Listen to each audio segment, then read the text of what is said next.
오늘 이 아침에 우리에게 주신 하나님의 말씀 찾겠습니다. 구약성경 전도서 5장 말씀입니다. 5장 1절부터 7절까지의 말씀을 보시겠습니다.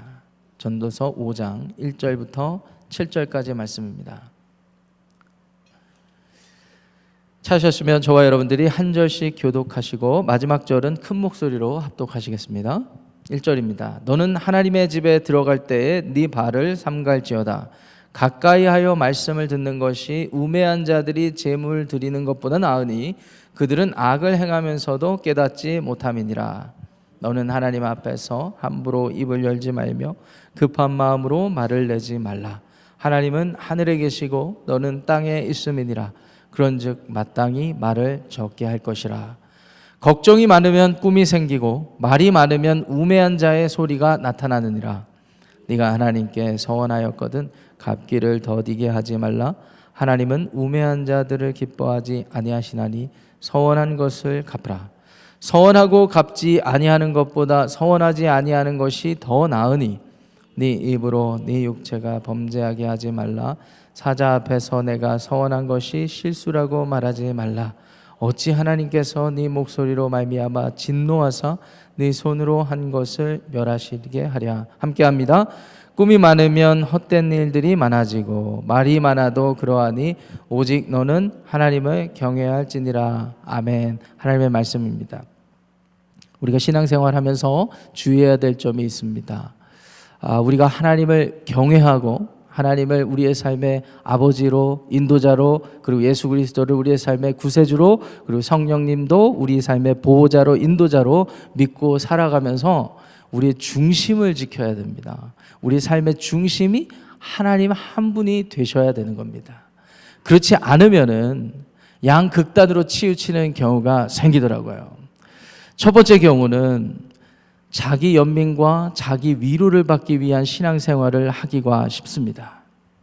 내 삶의 중심이 하나님이 아니라 내가 내 삶의 중심이 됐을 때 내 연민과 내 연민을 위로하고 또 나를 보호하기 위한 신앙생활을 하기 쉽더라는 것이죠. 이런 신앙생활에 나타나는 특징 중에 하나는 기도, 말씀 모두 할 것 없이 나에게 만족감을 주는 모든 것들을 찾으려고 합니다. 관심이 오로지 거기에 있는 것입니다.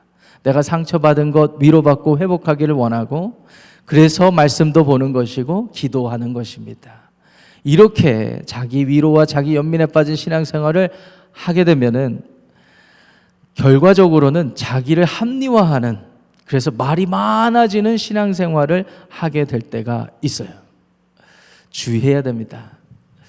근데 주의한다고 또 양극단으로 가서 우리가 정반대, 자기를 증명하고 자기를 과시하는 신앙생활을 할 때도 있습니다. 이 역시 우리가 조심해야 될 것입니다. 언젠가 단기선교팀이, 어느 한 교회 단기선교팀이 여러 가지 선교 일정을 준비하고 선교지를 떠났습니다. 하나님께서 우리와 함께 하십니다. 하나님께서 우리에게 맡겨주신 사명을 감당할 것입니다. 이런 이제 표어를 가지고 구호를 가지고 선교지에 갔는데 걱정이 앞서잖아요.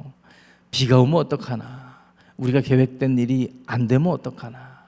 글쎄 선교단장님이 일어나서 믿음 없는 소리 하지 말라고, 우리가 하나님을 위해서 일을 하니까 비도 안 올 거고 어려운 일도 없고 우리 계획대로 될 거라고. 여러분들 결과는 어떻게 되었을까요? 비도 오고 계획된 일도 다 안 되고 이런 일이 생기는 겁니다. 우리 안에 자기를 과시하고 자기를 증명하는 식의 신앙생활의 패단을 우리가 피해야 될 것입니다. 그렇게 됐을 때 우리가 나타나는 자기 과시하고 자기를 증명하기 위한 신앙생활을 할 때 나타나는 또 특징이 있죠. 그것이 뭐냐면 걱정이 많습니다. 왜냐하면 내 스스로가 계획하고 내 스스로가 모든 일들이 이루어질 수 있도록 최선을 다하기 때문에 그 일들이 이루어지는 것 말고는 다른 거에 관심이 없는 거예요. 그러니까 그 일들이 이루어지기 위해서 기도도 하고 그 일들이 이루어지는데 믿음이 필요하니까 말씀도 갖다가 보는 겁니다. 그러다 보니까 하나님의 뜻은 온데간데 없이 결국 내 말이 맞고 내 생각이 맞다는 걸 증명하려는 방향으로 가다 보니까 잘못된 신앙으로 빠지게 되는 것이고, 이런 사람들의 특징 중에 가장 큰 특징이 걱정이 많기 때문에 평안이 없어요. 평안이 없습니다. 왜 평안이 없는 것일까요? 확신이 없기 때문이죠. 왜 확신이 없습니까? 하나님을 믿는 게 아니라 결과적으로는 자기의 생각과 자기의 감정과 자기의 계획을 의지했기 때문입니다. 예수 그리스도 안에서 하나님의 자녀가 된 사람들이 이 양극단을 다 피해야 됩니다. 우리가 하나님을 경외하면서 산다는 것은 하나님만이 내 삶의 중심이 되신다는 것을 믿는 것입니다. 우리가 그리스도 안에 거한다는 것은 나의 생각과 감정과 의지가 있지만 그것을 다 내려놓을 줄 알고 우리 주님의 뜻이라면 그것을 겸손히 받아들이겠다라는 의지의 표현입니다. 그게 그리스도 안에 거한다는 의미이고 하나님을 경외한다는 의미라는 사실을 기억하시기를 바랍니다. 오늘 우리에게 주어진 하루의 삶 가운데 여러분도 그런 복된 삶을 사시기를 축원합니다.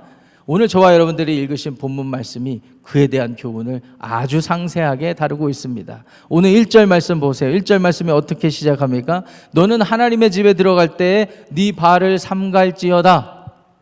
우리의 행동거지를 주의해라, 조심해라, 이렇게 교훈하고 있습니다.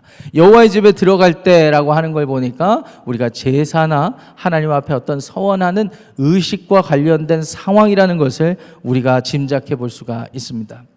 1절 하반절에도 보면은요, 제물 드리는 것보다 말씀 듣는 것이 더 낫다, 이런 표현을 하십니다. 왜냐하면 우리가 중심이 되어서 신앙생활을 할 때 아까 말씀드렸다시피 우리가 위로받는 일에 관심이 있고 우리의 생각을 증명하려는 데 관심이 있기 때문에 겉으로는 굉장히 종교적이고 굉장히 경건하게 보이고 율법적으로 보이지만 실상은 악을 행하는 거예요. 그런 사람들이 아무리 금식을 하고 40일 철야 기도를 하고 오랫동안 여러 가지 사역을 감당하면 무엇 하겠습니까? 하나님을 위해 사는 것이 아닌데 말입니다. 오늘 전도자 지혜자가 그것을 경고하고 있는 것입니다. 그래서 2절 말씀 이어서 보시면은요, 함부로라는 표현이 나오죠. 함부로 입을 열지도 말고 급한 마음으로 말을 내지도 말라. 우리의 마음을 지금 표현하는 것입니다.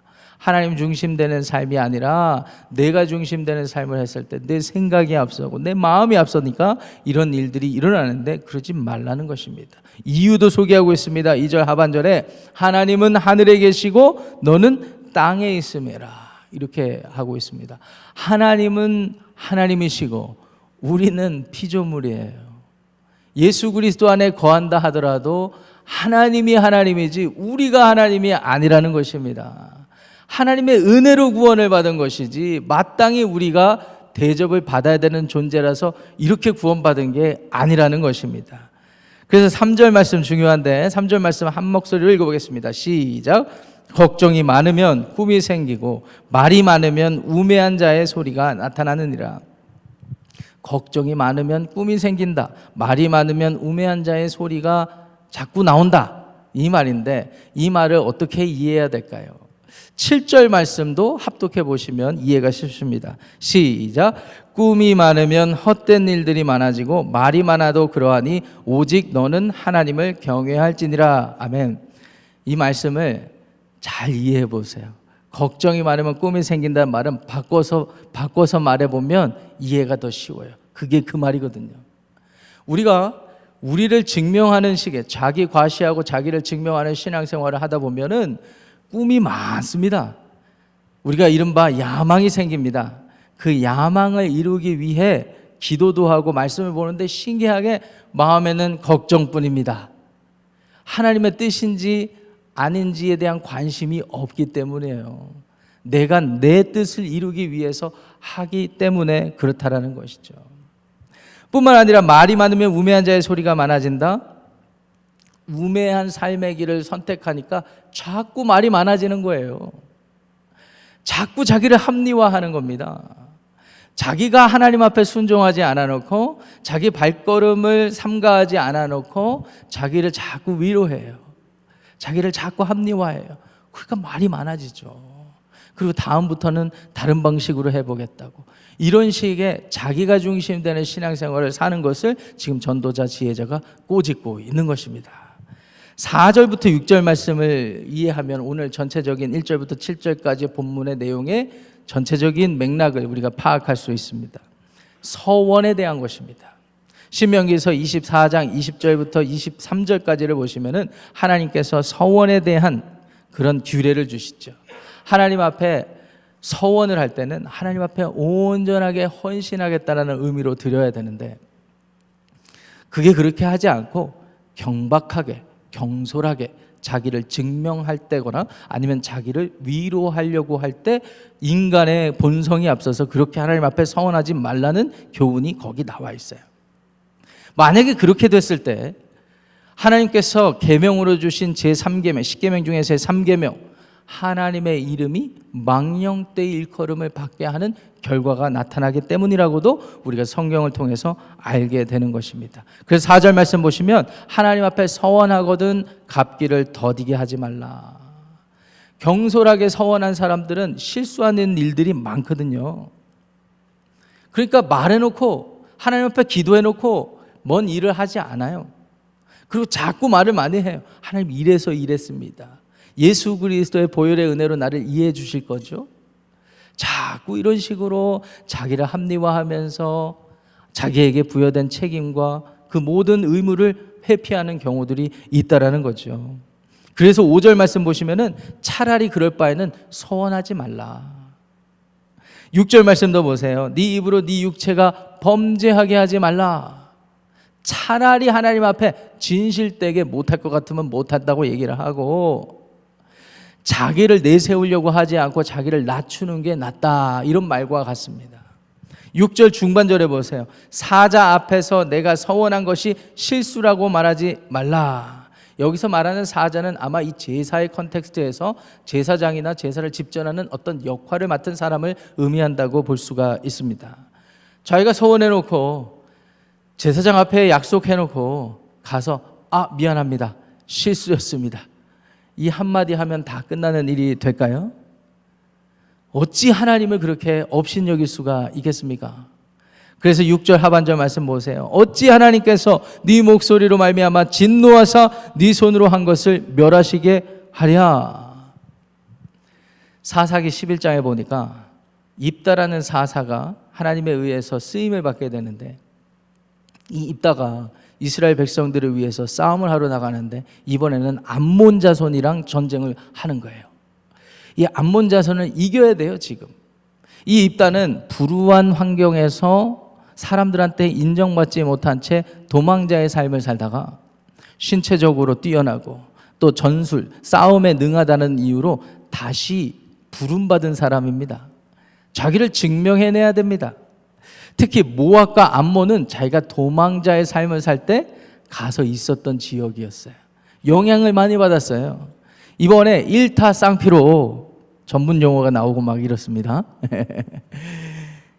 이번에 이스라엘 사람들한테도 인정받고, 내가 암몬 사람들에게도 내가 이런 사람이라는 걸 내가 증명해 보이리라, 이런 마음을 품었을지 모르겠어요. 이렇게 생각하는 이유는 사사기 11장에 보면 이 사람이 입다가 전쟁에 나가면서 하나님 앞에 감히 서원을 합니다. 감히 서원을 하는데 그 서원의 내용이 자기가 암몬 자손을 다 쓸어버리고 전쟁에서 이기고 돌아오면 집 안에서 제일 먼저 나오는 누군가를 하나님 앞에 제물로 바치겠습니다. 어떤 현대인들은 얼마나 부부 사이가 안 좋았으면은 아내를 염두에 두고 그렇게 얘기하지 않았을까. 어떤 현대인들은 아마 딸이 중학교 2학년이 사춘기가 심해서 그런 거 기도를 하지 않았을까. 우스갯소리입니다. 이때 당시에 유대 사회의 가옥 시스템을 알면 우리가 이해가 쉽습니다. 이때 당시에 유대 사회의 대부분의, 예수님도 그런 환경에서 태어나셨어요.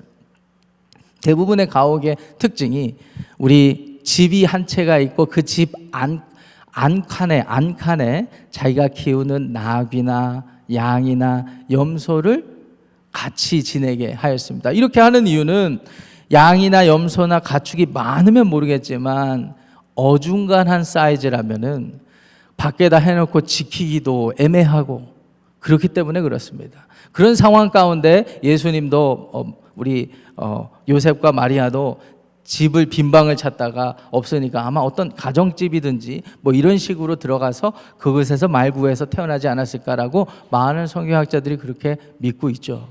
입다의 가옥구조도 마찬가지였을 거라고 생각합니다. 그런데 이런 가옥구조에서 살 때 여러분들 혹시 강아지를 키우시는 집안이 있으면 이해하시겠지만 아침 되면 강아지가 생리적인 현상을 우리가 해결하기 위해서 주인을 막 깨우기도 하고 그러죠. 그래서 강아지 키우면 오히려 부지런해진다고 하지 않습니까?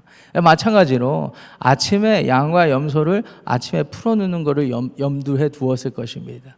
아마 입다는 하나님 앞에 번제 제물로 드리겠다라고 서원했을 때는 자기가 키우는 양이나 염소 중에 하나를 드리면 충분하겠다라는 생각을 했었을 것입니다. 자기를 증명하고 자기를 과시하기 위해서 형식적으로 하나님 앞에 서원했을 거라는 생각을 해보게 되는 것이죠. 그런데 전쟁의 소식이 너무나 궁금했던 입다의 딸이 먼저 나오는 것 아니겠습니까? 자기가 하나님 앞에 그렇게 뱉어놨다면 책임을 져야죠. 그래서 11장의 기록에 따르면 딸을 번제물로 드려졌다 이렇게 표현이 되어 있습니다. 입다의 케이스가 우리에게 다 알려진 케이스인데 오늘 2022년을 사는 우리의 신앙생활도 마찬가지일 거라고 생각이 들어요. 제가 서론에서 말씀드렸다시피 우리가 하나님을 나의 삶의 하나님으로 믿습니다. 하나님만 경외합니다. 주님만 바라봅니다. 이렇게 얘기하고 말하고 기도하고 앞에서 간증도 하고 설교자는 말씀도 증거하고 하지만 실상은 묵상을 해도 자기 위로를 찾기 위한, 위로받기 위한, 위안을 받기 위한 그런 삶이 일때가 많고, 그리고 내가 기도를 열심히 해도, 작정해서 어떤 일을 해도 내 삶이 조금 나아지고 하나님이 나를 좀 보상해 주길 원하는 마음으로 자기 실현을 위해서 자기를 과시하고 자기를 증명하기 위한 그런 것들을 위해서 신앙생활을 할 때가 참 많다는 거예요.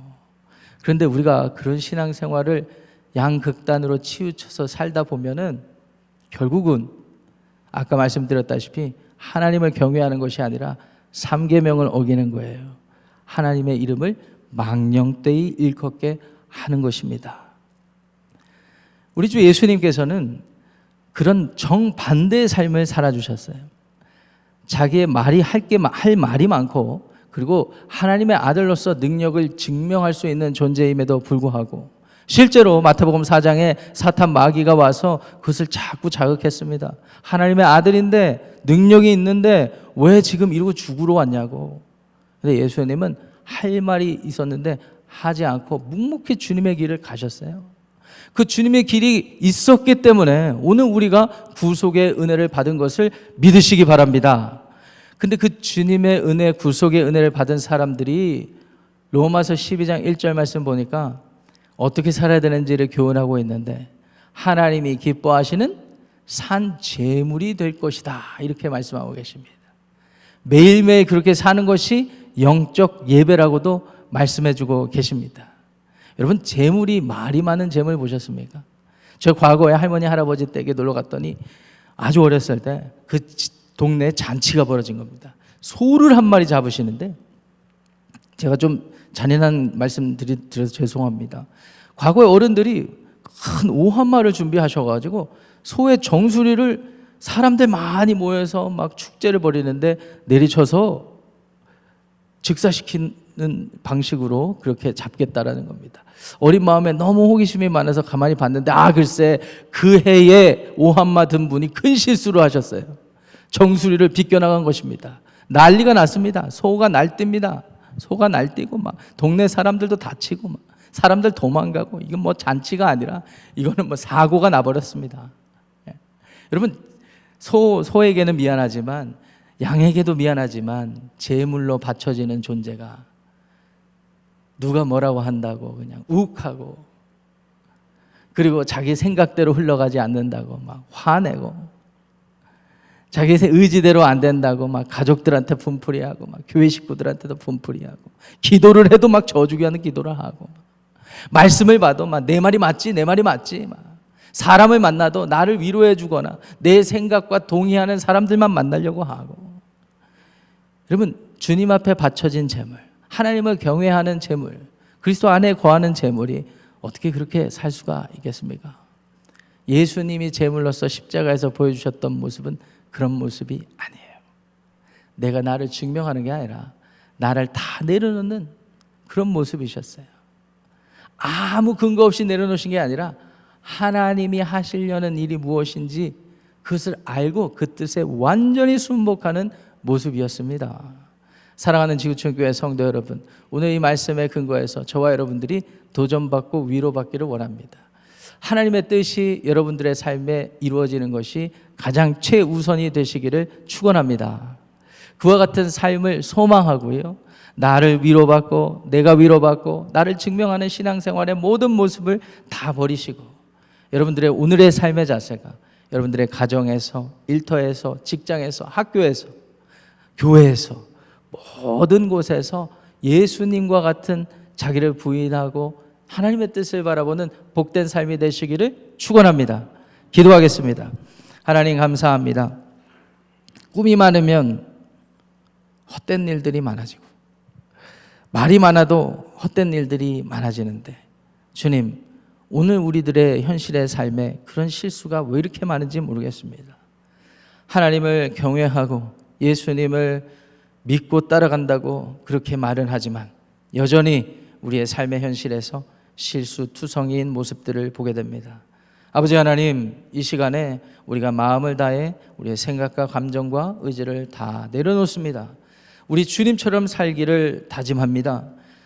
도움이 필요합니다. 지혜가 필요합니다. 주님께서 함께 해주셔야 하겠습니다. 오늘 우리에게 주어진 하루의 삶 가운데 우리 주님이 십자가에서 보여주셨던 그 모습 그대로 살아가게 하시고 하나님의 뜻이 우리 삶에서 이루어지는 것이 가장 최우선이 되는 복된 하루가 되게 하여 주시옵소서. 우리 주 예수님의 이름으로 축복하며 기도합니다. 아멘. 하늘에 계신 우리 아버지여, 이름이 거룩히 여김을 받으시오며 나라가 임하시오며 뜻이 하늘에서 이루어진 것 같이 땅에서도 이루어지이다. 오늘 우리에게 일용할 양식을 주시옵고 우리가 우리에게 죄 지은 자를 사하여 준 것 같이 우리 죄를 사하여 주시옵고 우리를 시험에 들게 하지 마시옵고 다만 악에서 구하시옵소서. 나라와 권세와 영광이 아버지께 영원히 쌓옵나이다. 아멘. 각자 기도하고 돌아가겠습니다.